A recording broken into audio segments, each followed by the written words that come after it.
Ladies and gentlemen, let me welcome to the Polish Daily News two young and extremely impressive doctors, Dr. Osman Ahmed, doctor, and Dr. Mikin Patel. These are the founders of Joint and Vascular Institute in Libertyville, Illinois. They developed a brand new procedure with, I would say unlimited, almost unlimited potential, very minimally invasive. But before we'll talk about embolization, I want to talk about you briefly because you have put together extremely impressive resume. So, Doctor, let's start with you. Thank you so much. Thank you for having me. As you mentioned, my name is Osman. I go by Oz, Dr. Oz Ahmed. I'm an interventional radiologist, and we can go into what exactly an interventional radiologist does. But I've been practicing for about 10 years. Recently, just left the University of Chicago, where I've been working for the past decade, and have worked on sort of developing and refining these techniques and really trying to bring this to our community here in Chicago. Awesome. Dr. Patel? Yes, similarly, I followed in Dr. Ahmed's footsteps. I'm Mikin Patel. I did my training here in Illinois as well, University of Chicago, Northwestern. Grew up Rockford, Illinois. Spent a lot of my career here in Chicago. And similarly learned interventional radiology and excited to offer some of our therapies to our patients here at home. So let's talk for a second what the radiology is. Yeah. So I get asked this question a lot, so I'm glad you started with this. So, I think when most people think of doctors, you think of what disease they treat. So you think of a cardiologist, you think, okay, well, that's a heart doctor.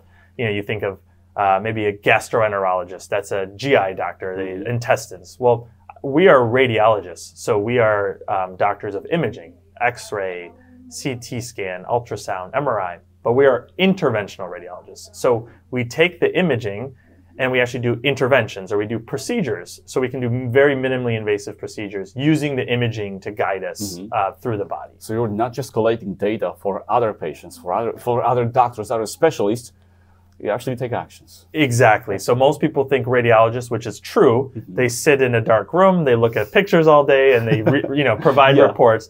But we are much more like a surgeon or proceduralist, where we are actually using the imaging, guiding catheters, wires to do procedures. Awesome.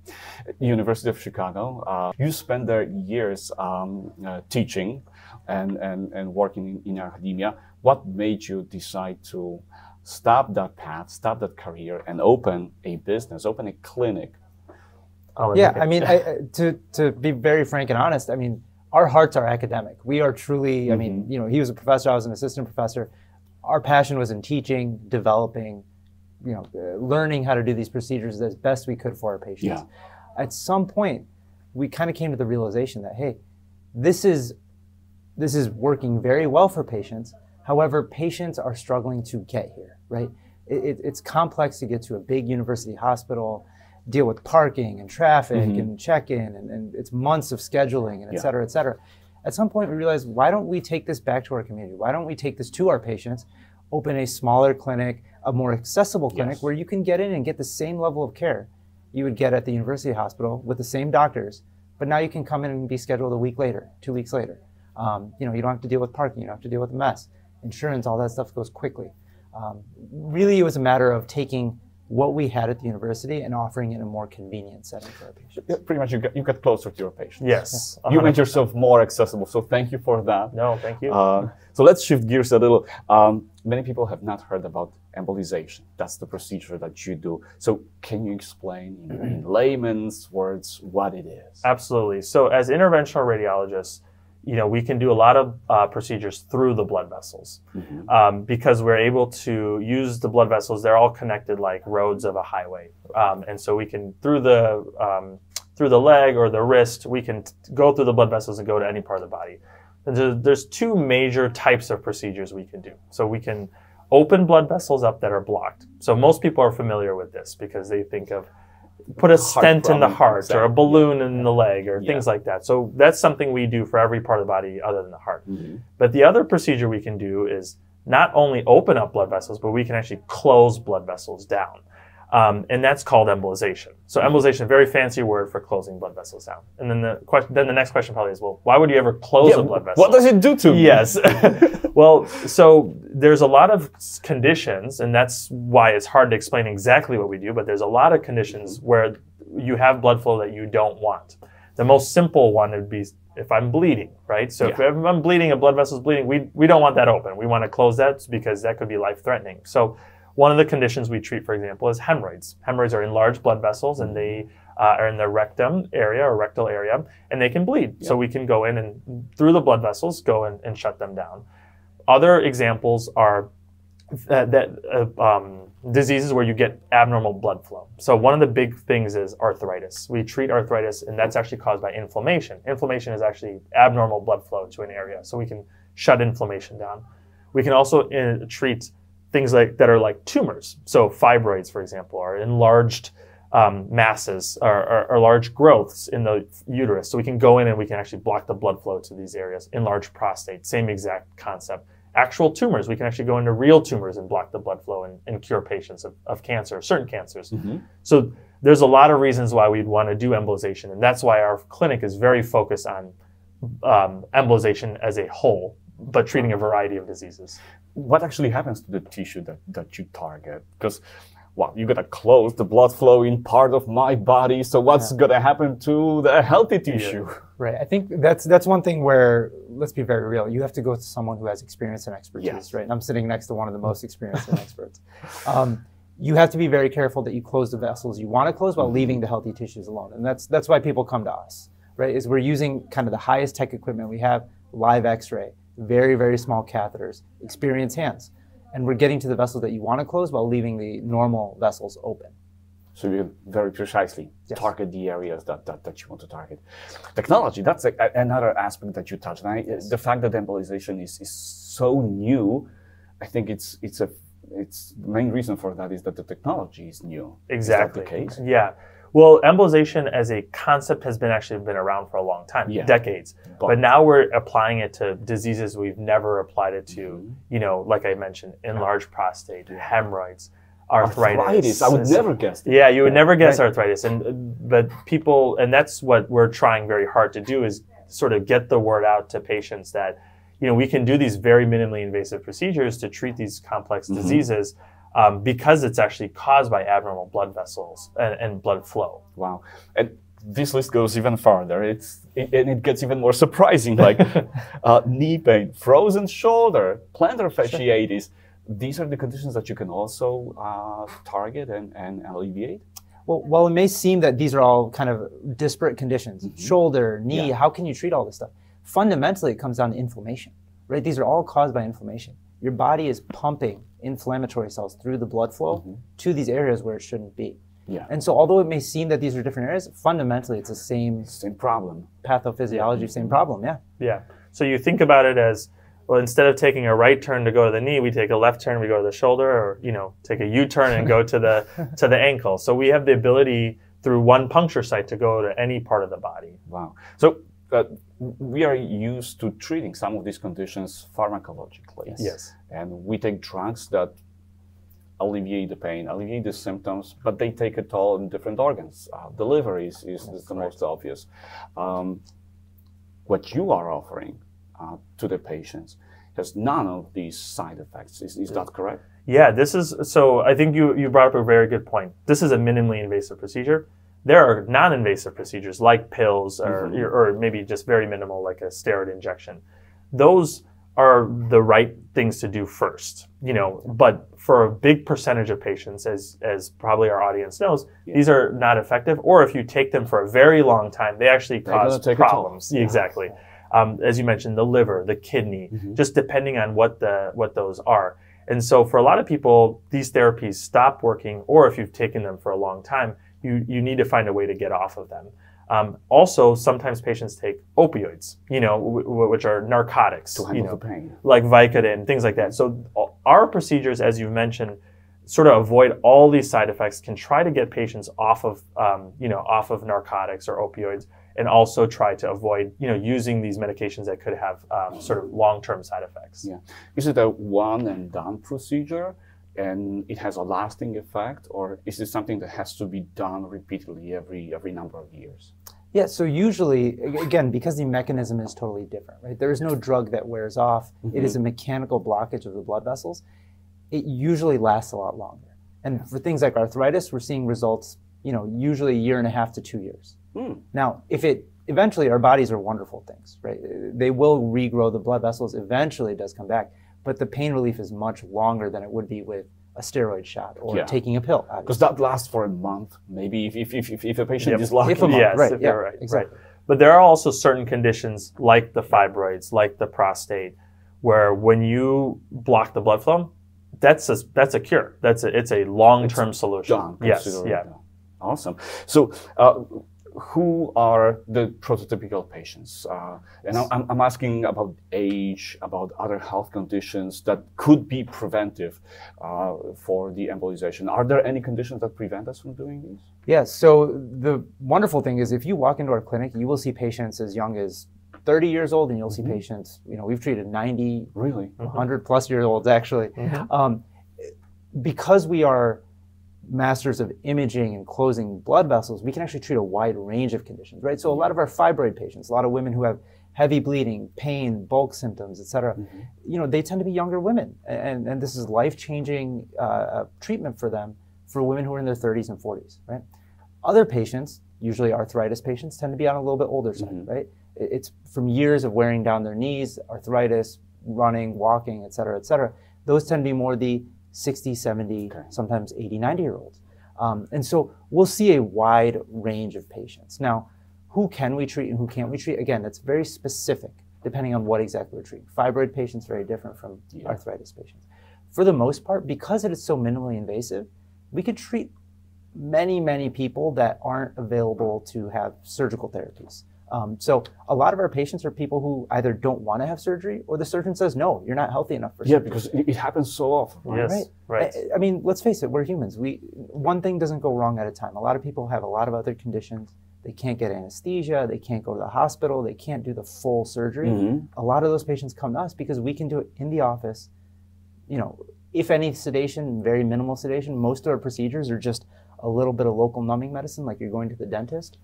You're on the table for an hour and boom, we have you out. And we have to focus on that. Because whenever we talk to a doctor, any specialist, and they say, we perform a minimally invasive procedure, they can mean so many things, right? Compared to what? Minimally invasive compared to what? Yeah. Exactly. So how minimally you invade the body? Yeah. We are truly minimally invasive. This is, when we say minimally invasive, we're talking, we don't even say incision or cut. We talk about puncture, right? So we are just putting very small tubes or catheters into the artery. On average, the tube or catheter we're putting is about 1 millimeter in size. 1 millimeter. So I want to stress that. So we call it a pinhole. So through this pinhole, we can see any part of the body, and we can also treat any part of the body through that pinhole. Wow. The recovery. How long does it last? How quickly people can get back to their normal lives, normal routines? Yeah, I mean, typically, again, because the procedure is so minimally invasive and truly minimally invasive, patients typically walk right out of our clinic about an hour, hour and a half after our procedure is done. You get back to your normal life. The only restriction we say is don't lift anything heavy and just take it easy for 2 days. Right? And that's just precautionary. That is just precaution. That is almost overly precautious. Honestly, we have patients that walk out an hour and a half and they're like, I feel great. Maybe a little tiny bit of soreness, again, like you had a cavity filled or something. That's it. Wow. Pain? For the majority of procedures we do, almost little to no pain. And that's one of the most appealing things is patients are trying to avoid surgery or don't want surgery because of the downtime or the side effects or the recovery period. With our procedures, we almost virtually eliminate that. There's certain, fibroids, for example, there is a little bit more of a recovery, like a 2 or 3 day kind of recovery period, because usually women have a lot of fibroids and it takes a lot of blood vessels to shut down. But the majority of the conditions we treat have very minimal downtime, and that's actually why patients prefer our procedures over surgeries, because they want to maintain their quality of life.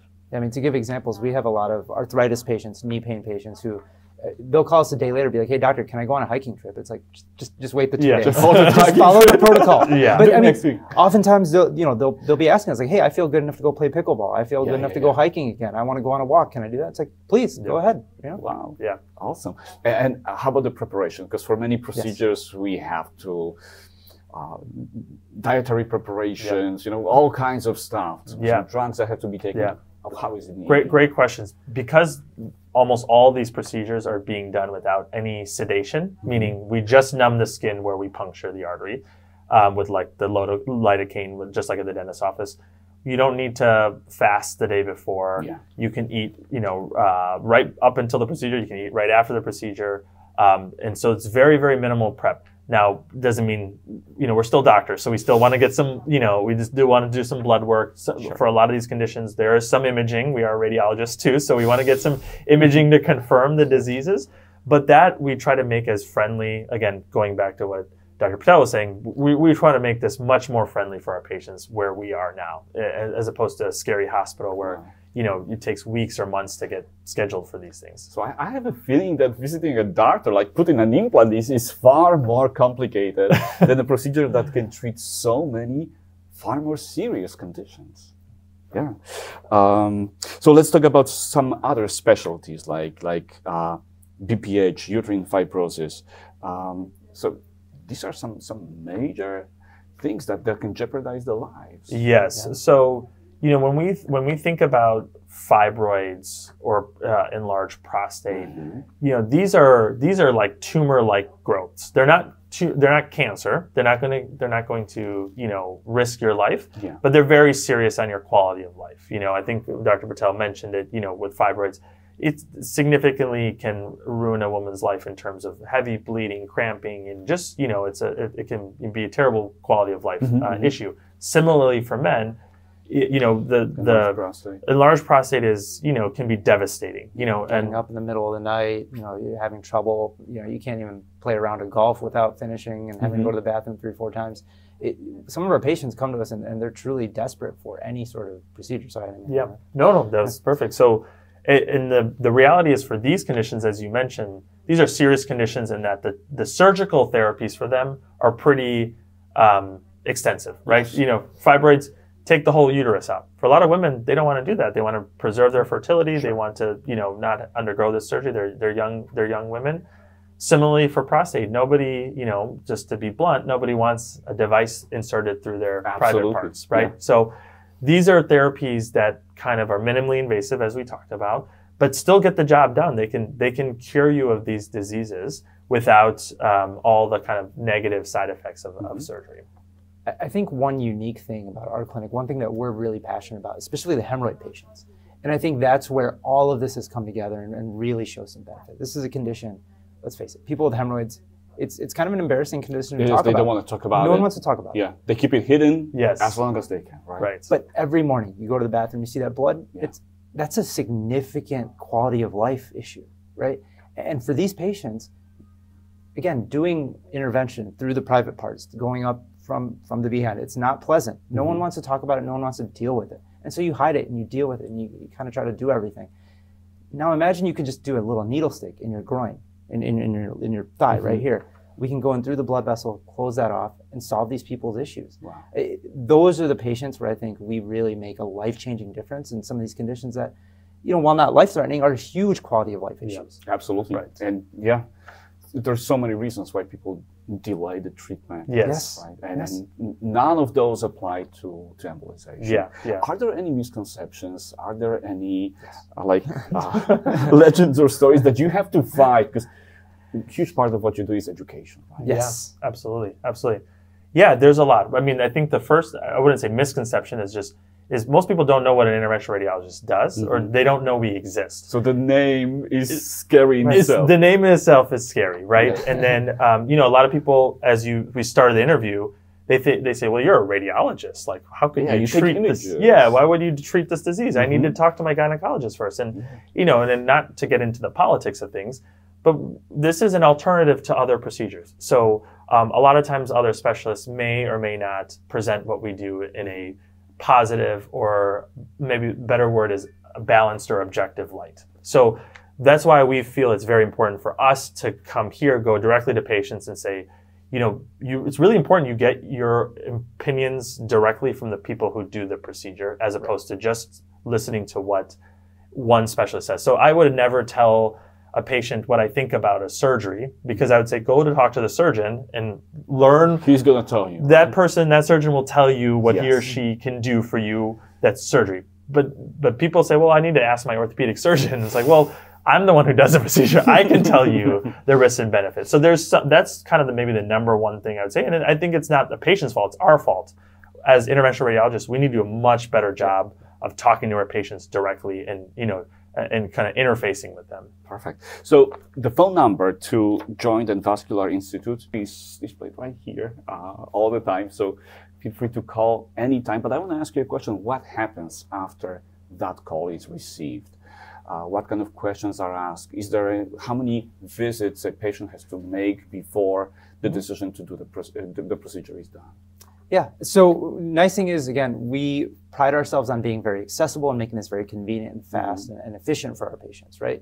You have a real problem, you want it solved quickly, right? You don't want to get scheduled months and months out and that kind of thing. So typically when our patients call in, we have a team of medical assistants who will kind of help get you set up with an appointment. Sometimes it can be as soon as the same day. If it's a virtual visit, we can often do it the same day. Wow. Otherwise, it's usually within a week if you want to come see us in Libertyville. You guys are always welcome to come see us. Once that appointment is scheduled, we'll review all your history, your medications, make sure you are an appropriate candidate for a potential therapy. And then what we do is we have to get imaging. I mean, there is some labs and imaging we have to get as we plan for anything. So it's typically one visit with us, maybe a visit to a lab or an x-ray department or something. And then we'll call you and kind of figure out when and if we can move forward. So realistically, it's one visit, maybe two. And then we typically try to get everyone treated from the moment they call in. We try to get them treated within a month. Wow, so awesome. And the procedure itself, it's done in what, 30? I bet it varies on the condition that is being treated. This is not bragging or arrogance, but we've specialized in this procedure specifically, embolization and all the diseases. The vast majority, because we are so hyper specialized in this, we can do almost all the procedures within an hour, and some of them within 30 minutes or so. So it's very, very quick. It's amazing. And this is Polish Daily News, so I have to ask you a question. Do you have anybody who speaks Polish on your staff? Yes, we actually have a very up-and-coming new star. He's a medical student. He's also a nurse by training. Polish speaking, born in Poland, speaks Polish fluently. Can answer questions, can be the interpreter. He'll probably be taking over these seats in a year or two. He's much better looking, speaks better, everything. So we only have a few years before he graduates and takes our job.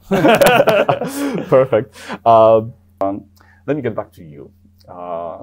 You are both of Indian heritage, but you were born here, right? Yes, yes. And what, your parents, your first generation Indian Americans? First generation Indian American. I grew up in Des Plaines, so very, very close to here. Very Polish town. Very Polish town. I was just going to say almost all of my friends are either Polish or Italian or Polish-Italian. So I've kind of grown up, very close to the Polish community. Still to this day, most of my friends are Polish. So this means a lot to me, honestly, to be back in, this is my first practice or job in the northwest suburbs. So I'm really, really excited to kind of treat the patients or the people that I grew up with. Perfect. In your case, Dr. So I grew up in Rockford, Illinois, so I'm your traditional corn-fed Midwesterner. But that said, I've been working in Chicago for a long time. I've actually worked down the street at the hospital here. No kidding. My wife was born at that hospital in Sauganash, so very familiar with the area. We've lived here forever. And again, first generation. First generation. Parents moved here, and they set up shop out in Rockford, Illinois. Yeah. So your stories can resonate so well with so many Polish families that moved here a couple of decades ago, and they wish their kids to have resemblance of the success that you are able to achieve. Well, we're always looking for students if they're interested in shadowing or working with us. We're happy to talk. Yeah, fundamentally, we're both educators, right? And and that not only goes for medical students, nurses, et cetera, that actually goes for our patients. And you'll see that when they come talk to us.